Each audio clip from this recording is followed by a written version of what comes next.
Joshua Jacobs. Recently declared for the NFL draft, Alabama running back. And when we talk about soul power in football parlance, he definitely has it. He's a guy who has the total package when it comes to playing the running back position. I'm Matt Waldman with the Rookie Scouting Portfolio, and welcome to the RSP Film Room on Alabama running back Joshua Jacobs. If you don't know about me or my work, I've been around. I've been studying this position as well as the other offensive skill positions from my publication that comes out annually since 2006. And while I don't have a perfect track record like anybody else in this industry, if you ask around, people will tell you that among those positions, when it comes to running back, I know my way around it. And I can tell you that this guy has the chance to have a Frank Gore-like career in the NFL. He's not the fastest.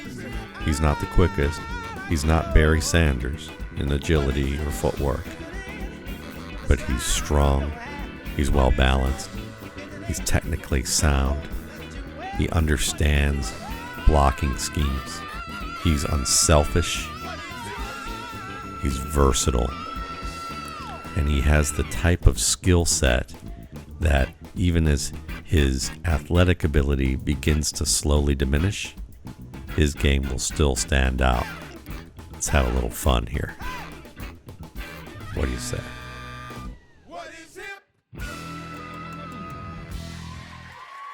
Good running backs know how to process quickly and do multiple things within the moment. When you can do this between the tackles, you've got some nice game. Josh Jacobs here, inside the tight end, lowers that pad right into the linebacker, hitting straight downhill, goes up through it. You're going to see also what he does in addition to this. I mean, even his power here, he gets hit from behind here and gets knocked into that safety or that defensive back. That defensive back looks like he got hit by a pinball. But watch what we have here with Jacobs. Watch the pad level right there, and then use that left arm to clean up through it, to swat past. And then watch him see the defender coming from the left side and use the stiff arm right there, planted on that shoulder, prevents the end from being able to get any reach on him. It's really nice work. And this is a player who's able to process within sequence and quick sequences. Right there, and then right there. Look at that. Right on Gay. He's able to get that shoulder, prevent the defender from really even being able to get a hold of him or reach him. Just the fingers graze the outside of the chest there. Strong pad level working upward. Stiff arm afterwards.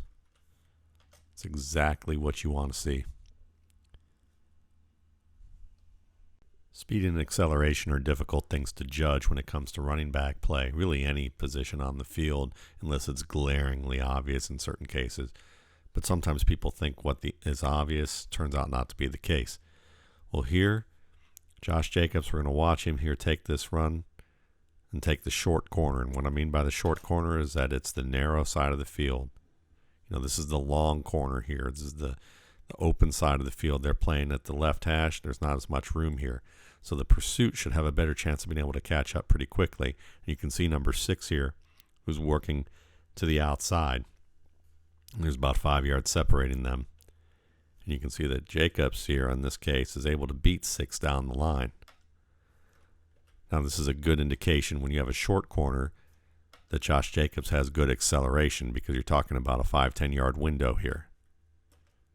Now if it were the long corner going to the right side, then we'd be talking about somewhere between acceleration and long speed, because he'd have to travel more yardage, maybe sometimes as much as 25, 30 yards. And then you're talking about more, that second gear.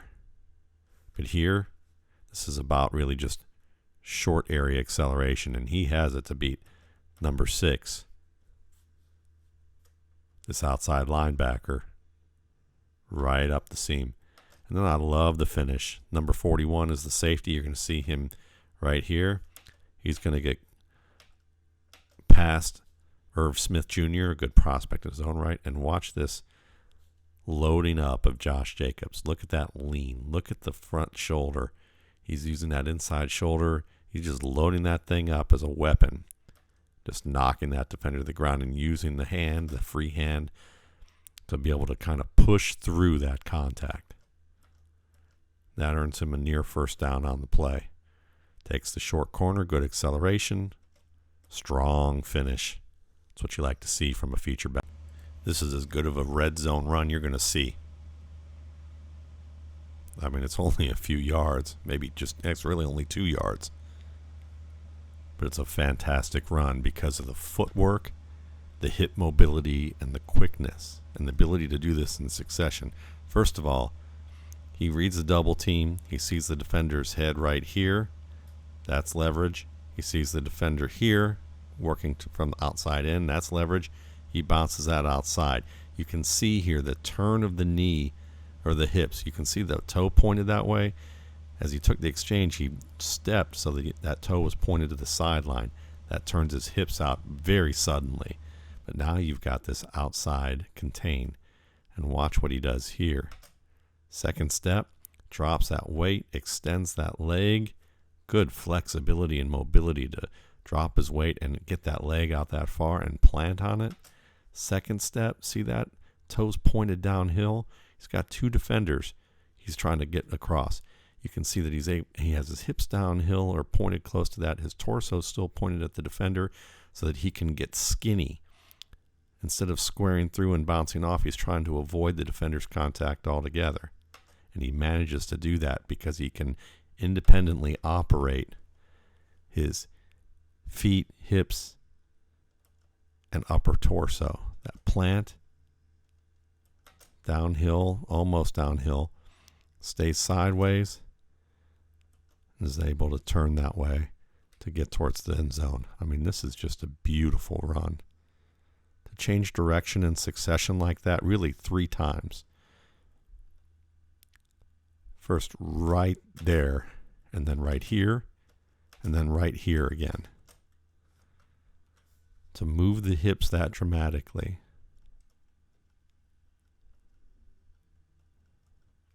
That's some special stuff. Darren Sproles can do that. Alvin Kamara can do that. Marshawn Lynch can do that. Frank Gore can do that. Talking about some pretty awesome NFL backs. And it's also about processing and seeing all this information. I mean, because 43 does a pretty good job. I mean, he gets inside, reads what Jacobs is doing, is like, oh, I'm going to catch you right here. Jacobs is like, nah, my man. Because, see, I can get skinny through that crease and just sidestep you after making one dramatic cut already. Right there. And then right there. Sidestep. And look at that, just moving sideways there. And then turning downhill. It's beautiful work. Here's another ridiculous sequence of cuts by Josh Jacobs. He's got both of his linemen pulling here on this little outside looking zone, and look at him give the little juke inside out on the linebacker coming up through the hash. Gets around him, breaks the tackle, stumbles a bit, but look at him set up and hop a little bit and get past that defensive back. I mean, he makes that defensive back look foolish, people.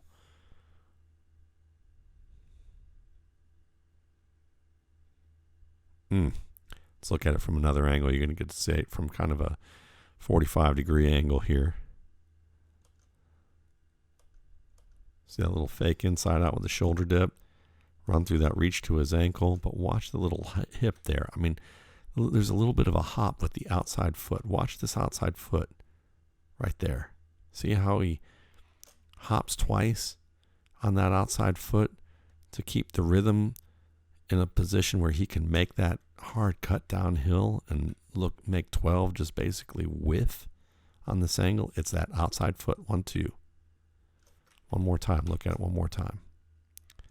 Watch that left outside foot right here. This next 2 steps. 1, 2. The ability to be able to to be able to kind of change the rhythm of the step pattern like that and cut inside, that's advanced footwork. That gives him the mobility that he needs to set up that hip turn. It gives him the position right here, 1, 2, to set up that hip turn to just get inside at a sharp enough angle on 12. It's a beautiful run. One of the things that repeatedly shows up in Josh Jacobs' game is the ability to read pressure and to be able to do something about it as a pass protector. You're going to see that you had some sugaring here of this A-gap by the linebacker, but you're going to see 2 outside defenders come from the right. And Jacobs sees that immediately, works across outside the right tackle. See how he stays square throughout that? And then he finishes a little bit of the head down there to deliver a shoulder. But he knows who his opponent is. He knows he's bigger than the man. He knows that he has the man walled off, and he wants to deliver a blow there. He can get a little better with his hands, a little bit better with his, using a strike with an uppercut. But when it comes to squaring the defender, I've seen him repeatedly do this very well and have to do it from challenging angles and having to work across the front or the face of your quarterback to get to that outside edge. He makes it look easy. These next 2 plays give you an idea of what a power runner looks like, and it fits the profile of what you see from the NFL. You're going to have people who don't understand football who are going to say, oh, well, these weren't good tackles. I mean, look at number 90. He just gets an arm on him and gets him high here. This defender here doesn't get a wrap. He gets a hit and bounces off. How good are these, how good of a power runner is he really when this was bad tackling? Well, let's talk about this a little bit more. First of all, when you've got a lineman on you, this is a technique that you try and do is you're trying to just slow down the running back. If you can grab him here with one arm and be able to slow him down and get in pursuit to help out, that's your job there. You're not expecting him to make a full tackle here, though oftentimes a nose tackle can bring down smaller runners. Jacobs isn't that guy. He's able to pull through this, and he's able to turn him back his way. And then when you see the linebacker come across here, you can see Jacobs do a good job of leaning in and spinning away. And he's the lower man. Lower man wins there. So, part of that is, maybe the linebacker could have done a little bit more, but you got a back with a low center of gravity, keeps his feet moving, keeps his pads low, understands body lean, and just look at the feet. And again, this is the end of the game. The fourth quarter, these are the types of plays you see from running backs who are bigger guys who can just keep the feet moving and tire out defenders who've been leaned on all day, who've been blocked all day. And those guys get tired. There's a human element to this game.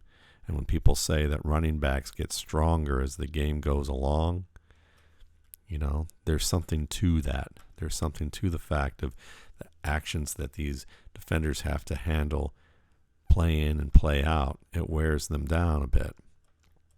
When you have a back who can remain determined and understand how to keep his feet under him and keep them moving and choppy steps. See how all those steps are just small through there?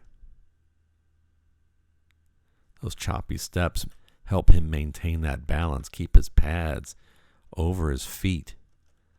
It allows him to be able to do these little turns and squirt through reaches and wraps and bounce off little hits like that. That's a skill. It's not just bad tackling. That's taking advantage of tired defenders and being able to use the proper technique to do so. Let's take a look at the next play. You're going to see a similar thing. I mean, it's about being able to stand up and have your line help you. Here he is off tackle here. Nice little move to step over the defensive tackle there trying to tackle him. And then look at just the push here, backing his way. And of course, you've got 2-3 Alabama offensive linemen helping him up. But part of good power running is pushing the pile. And part of pushing a pile is being able to stay upright, long enough that your momentum isn't pushed too far backward for the official to call the play over. Now, right here, the official might have been able to call it over. But just before he can, now you start to see the scrum come in there.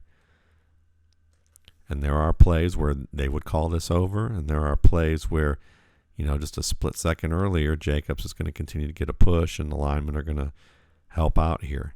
But part of being a good running back is staying alive so that you can get your line to help you out. We see this with Adrian Peterson. We see this with a lot of power backs. Marshawn Lynch. Although Marshawn Lynch, you look at him and, man, that dude can move a pile on his own oftentimes that you rarely see from any other back.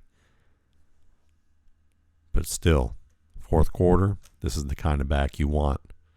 This play highlights an important skill. Watch him work off tackle, then bounce it outside, then cut back inside. Not a huge gain. I'm talking about 4 yards here. It's a big hole that he cuts back through. But it's the way that he can access this crease that's important. You can see him work towards that double team and press towards that double team until he sees the position of the defenders enough that he realizes that he needs to try and take this outside. And what I love here is that he's accelerating to that outside, and then when he sees that this cornerback has the angle, see how he drops out weight, and in one step, he's able to turn downhill. When you can go east-west to north-south with one step like that and then re-accelerate as well as he did, that's top-level mobility, acceleration, footwork, and flexibility right there for a running back. This is going to earn him a lot of opportunities, and this is what's going to make him good in zone in addition to gap plays. It makes him a versatile player, and a versatile player who can run with this kind of violence. I mean, Adrian Peterson at this age that he runs with a lot of footwork power. He pounds those feet into the ground. He can generate a lot of force to be able to change direction. And you can see that Josh Jacobs, he does that well.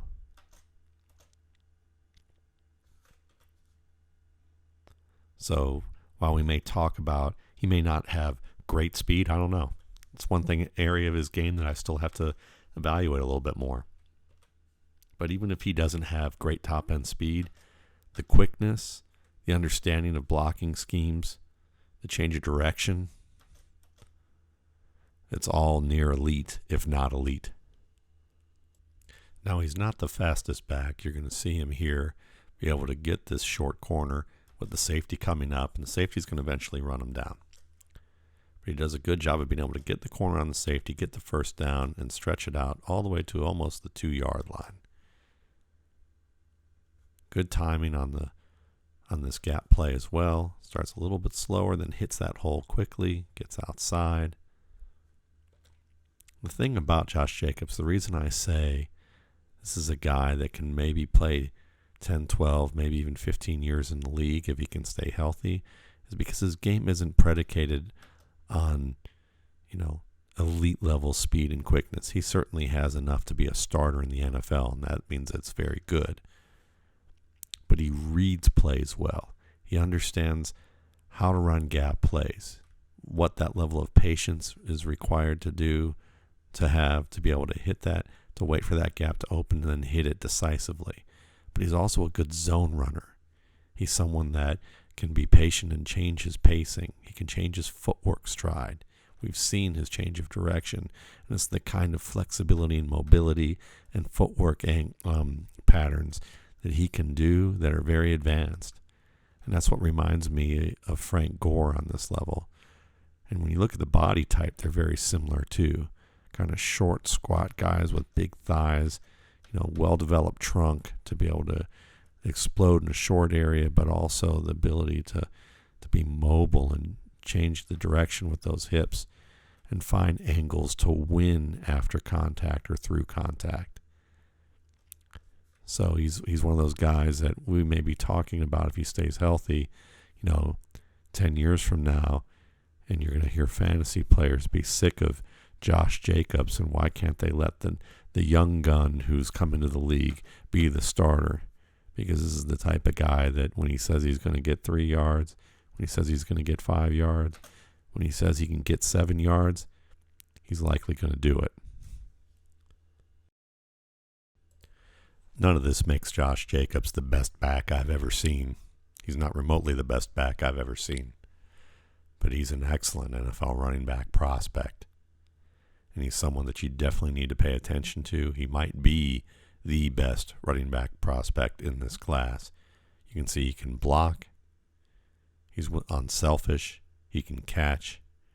He's very good after contact. This is a guy who, when you look at his total game, you can see a long-term NFL veteran, a long-term NFL starter, someone that's going to be able to get you, carry the load for you regardless of the offensive system. I formation, single back, shotgun, counter, outside zone, inside zone, ISO, goal line. You name it, he can do it. Josh Jacobs. Definitely the goods. Thanks again for watching. For more RSP Boiler Room videos, you can check out my YouTube channel, Matt Waldman's RSP Film Room, and my site, www.mattwaldmanrsp.com.